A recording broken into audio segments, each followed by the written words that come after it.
Okay, everyone. So, I've been meaning to make this video for a long time. I'm gonna pause the character screen here, and that's for a variety of reasons. I'm a week one Genshin player. I've watched a lot of Genshin content, and almost everything is discussed in quite exhaustive detail, except investment curves. Now, I think that investment curves are a really important idea in Genshin Impact, but for some reason, they are often left out of any discussion in terms of either your tier lists, who to pull for, how to optimize your resin and your time, and whether you're free to play or a whale, you don't have infinite time. I know some people seem like they do, but they don't. And you don't have infinite resin. And now, if you do max refreshes, fine, but it gets incredibly expensive. So, what do I mean by an investment curve? All right, so this is similar to an idea of a power spike, which I'm going to talk about through other games you may have played.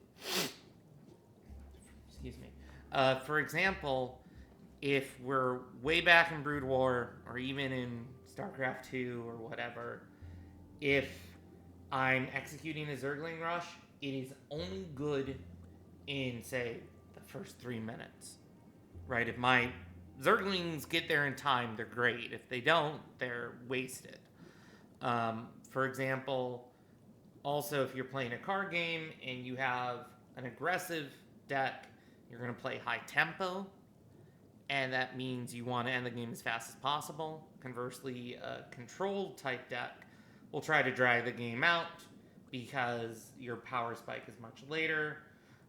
If you've played TFT or any auto chess, you'll know that some boards are very strong early, some boards are strong late.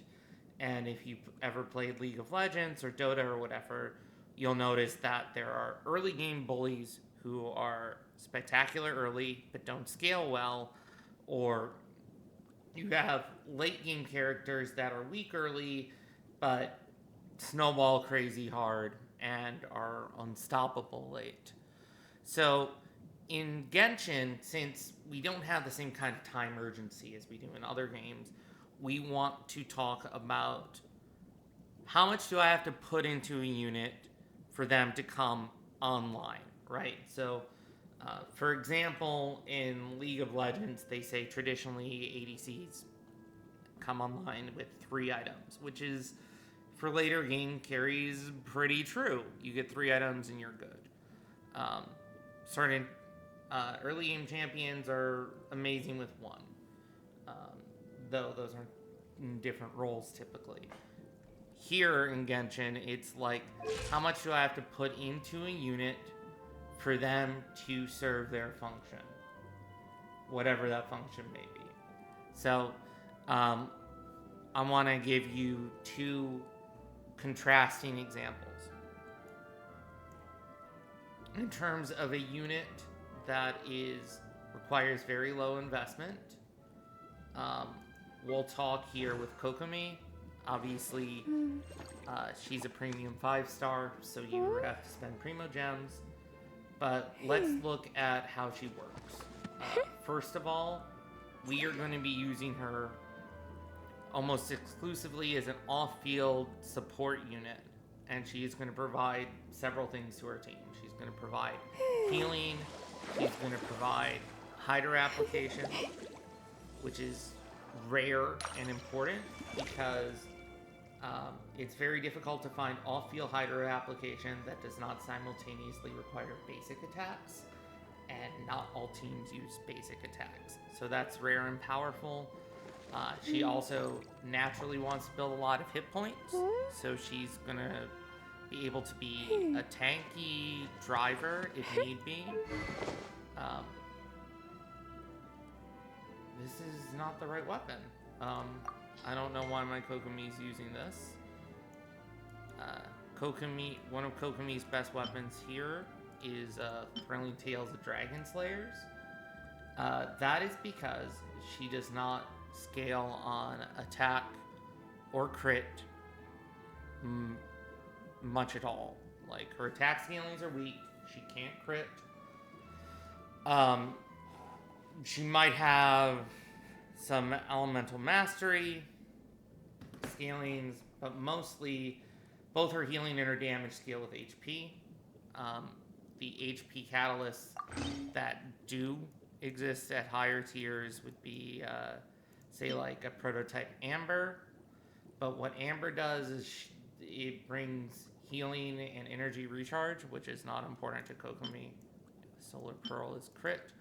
And then I don't have her signature weapon, but it's basically personal damage, which will never be high. So, surprisingly, in most situations, her best item is a 3-star. So, if you just play the game and summon occasionally, you're going to get some of these. You don't need to, they appear on every banner. And a 3-star requires very low resources to level up in comparison to other weapons. Additionally, Kokomi's artifacts don't matter that much. I don't even know what my set is, but the crit stats are worthless. The attack stats, as you see here, most are probably coming from the feather, are basically worthless. She scales on healing bonus and health. She does not need much energy recharge. Elemental mastery is kind of like nice to have. So I have 200, which I think is actually pretty good. But also, our main DPS or a driver will likely be triggering reactions. So what does she need as a unit? She needs health, maybe healing bonus, maybe a little EM, a little ER, but not much. So basically we're going to stack HP on her. We're not going to worry too much about it. And then the other things she can use, she's a good user of this Tenacity to Millilith set, which will bring the attack of all party members up 20%. And she can use Thrilling Tales, which brings the new on-field characters up attack by 48%. So then, whomever we switch to after Kokomi gets almost a 70% attack buff, which is actually pretty strong. But as you'll see, I don't need specific stat points in my artifacts. I really don't. I don't need an expensive weapon. I don't need any of her constellations. They mostly increase her damage, which will never be high anyway. So basically all I want to do is level her up, stack HP, and we're good. And she provides a lot of utility. So what we would consider Kokomi here is she's a low investment character. She has a high floor because all that utility is useful.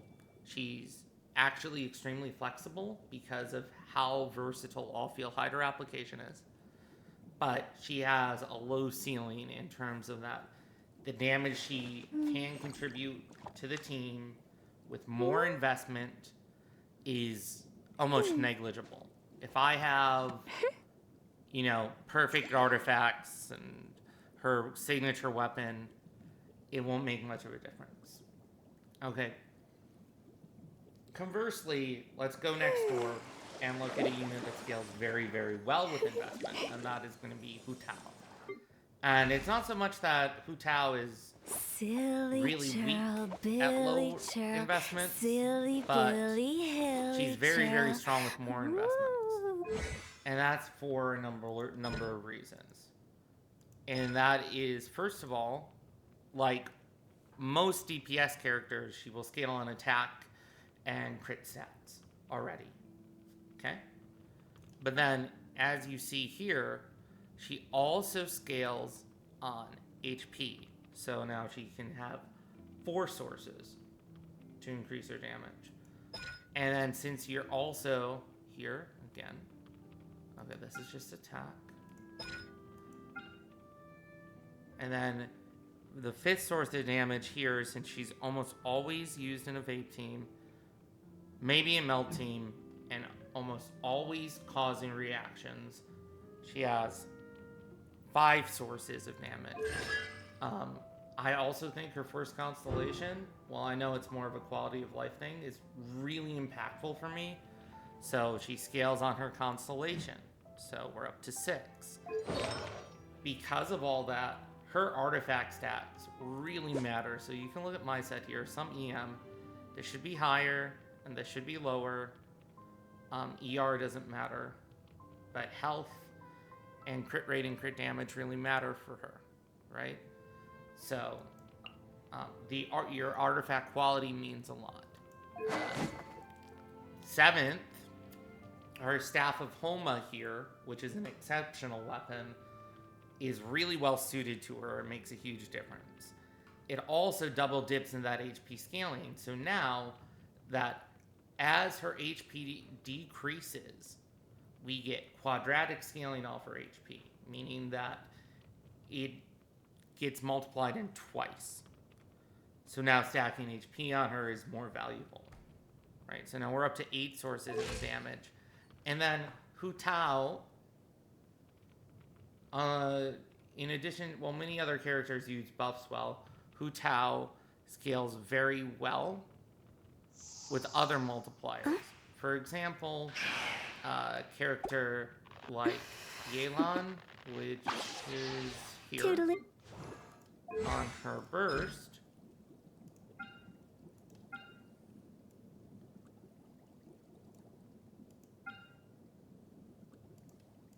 Talent scale is with throw. It must be here.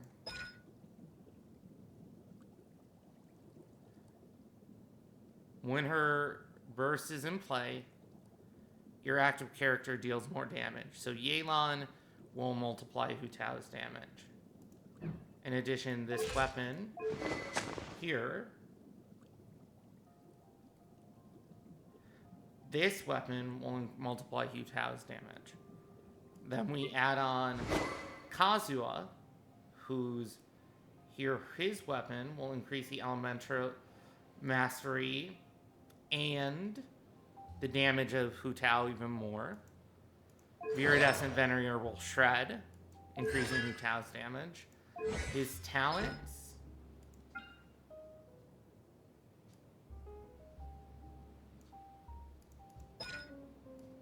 trying to remember where all these things are written down. Based on his EM, will also increase Hu Tao's damage. So now, when we consider the whole team, we have 10 ways of making Hu Tao's damage better.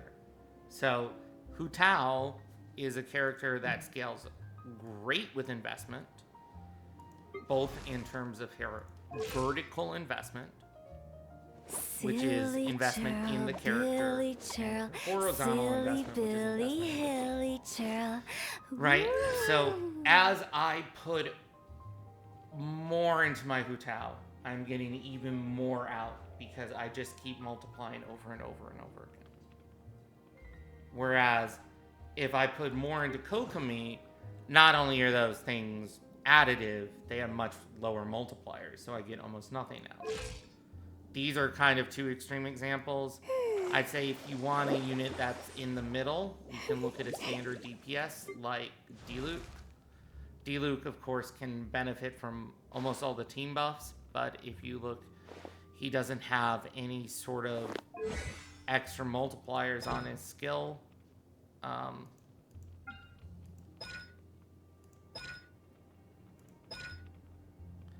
He does not have, an HP multiplier. He doesn't have... Well, I have a very nice weapon for him. Even the best Claymores are not as busted as Staff of Homa.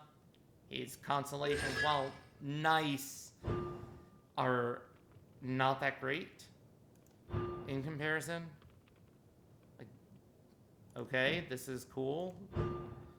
This is cool too. And so therefore, Diluc, if I put equal amounts of resources into Hu Tao and Diluc, I'm going to get more out of building resources into a Hu Tao team than I'm going to put into a Diluc team. And so if I put in someone with, like a Kokomi, if I put more resources into Kokomi, I'm not going to get much out of her.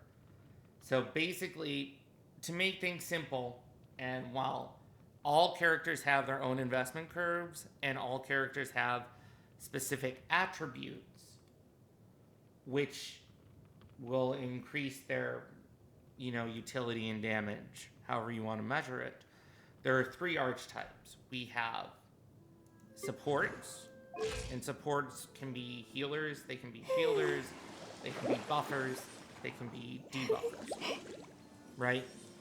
These kind of characters will need to hit some basic thresholds, but a lot of the power is already in the kit, and so further investment won't matter that much. We'll have mid-range characters, which are either drivers, sub-DPS, standard DPS, which will scale well, but they won't be anything amazing with their investment. Then we'll have kind of class 3, which is our hyper carries. And hyper carries tend to have additional multipliers of damage based either vertically in their kit or their weapons, or secondly, they can have horizontal scaling by having teammates that buff them up. So horizontal scaling can be a little more versatile, but also can be relatively limited depending on the character. So Purina here, she has incredible buffing potential for your units, but because her ult drains hit points, you need to pair her with a healer, which will not only increase her stats, but also keep your team alive. So she's a bit restrictive. There's, I guess, in my mind, there's a fourth class, which are very specific buffers. I would say a great example of that is someone like Farazan, whose main power is locked here behind Constellation 6. So she requires a lot of summon investment. We have similar characters like Mika, who has a lot of power in his C6. And Kujo Sarah is the same kind of unit. Lots of powers here. So certain characters scale very well with constellations. So these characters, while they might not need a lot of great gear, they do need a lot of constellations, which is a different type of investment. So you have constellation-dependent characters. And let me see. So those are the kind of three classes. I guess I haven't really talked about sub-DPS. So let's talk about, I guess Beto is pretty flexible. She doesn't have any real special considerations here in terms of that. Now it's flexible representative. Is she needs a certain amount of energy recharge to be valid. Here I have 156, which is okay. But Beto without enough energy just doesn't do that much because she's an ult dependent. If you ever want to trade tactics, I'm always ready. And then she scales nicely with constellations, and she scales nicely with artifact quality, but it's nothing special, right? So I guess what I would think of to go over it, we're going to have a few classes of characters. First of all, you have the support characters whose main power is in their kit.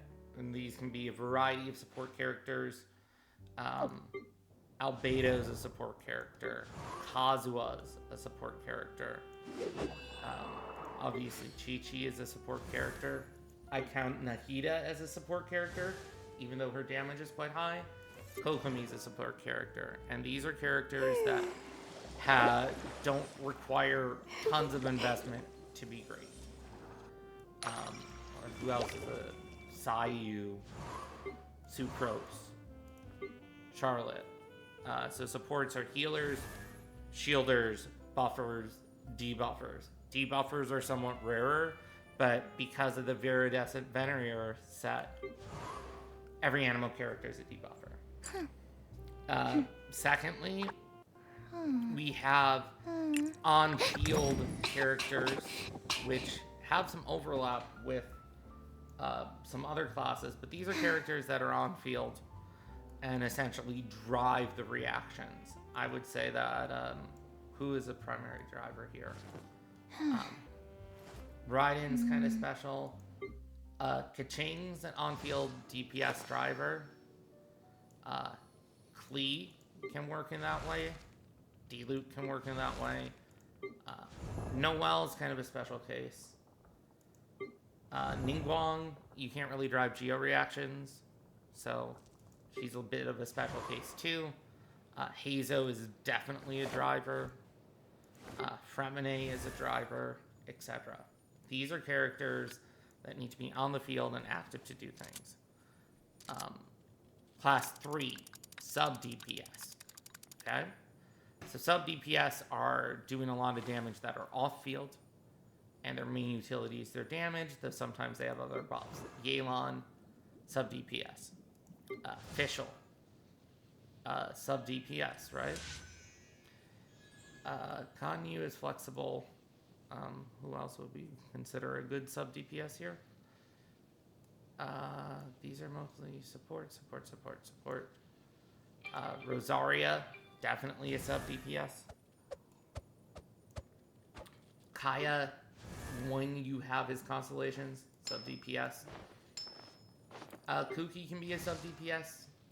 Beto's a sub DPS, etc. Fourth, If you ever want to trade tactics, I'm always ready. Hyper carries are units that have a lot of scaling and will benefit unusually well from both vertical and horizontal investments. I would say Ayaka counts as a hyper carry. A blade and counts as a hyper carry, especially because of her ER scaling. Hu Tao counts as a hyper carry. And a lot of specific characters that I don't have on my account, like Xiao, Wanderer, Ito. These are kind of units that you have to build the team around. And those are class 4, and then I would say class 5 are, constellation dependent specific supports. And we cover those. There's the Sara, Farazan, Mika, etc. And these units don't need a lot of investment in terms of their artifacts necessarily. My Sara has a nice weapon, but they do need their constellations. So these specific units can take up a good amount of primos to get them where they need to be. It might be considered more long-term projects, even if you don't need a lot of items. And I guess maybe there are units that don't really fit into either of those groups. Any of those 5 groups. What's I looking at? Candace is kind of an interesting support, but she's very niche. I don't know what to really call Dory. I don't think Dory's very useful. Chongyun with his cryo infusion, I think he's traditionally used as a driver, very special circumstances. I'm actually not quite sure how to consider him on that. I guess she's a sub DPS. And yeah, that should cover just about every character in the game, how they're meant to be optimally played, and give you an idea about what these investment curves are. Now, in the next video, I'm going to have 3 groups of characters. We're going to have the low investment characters, mid investment characters, high investment characters. So high investment characters will either be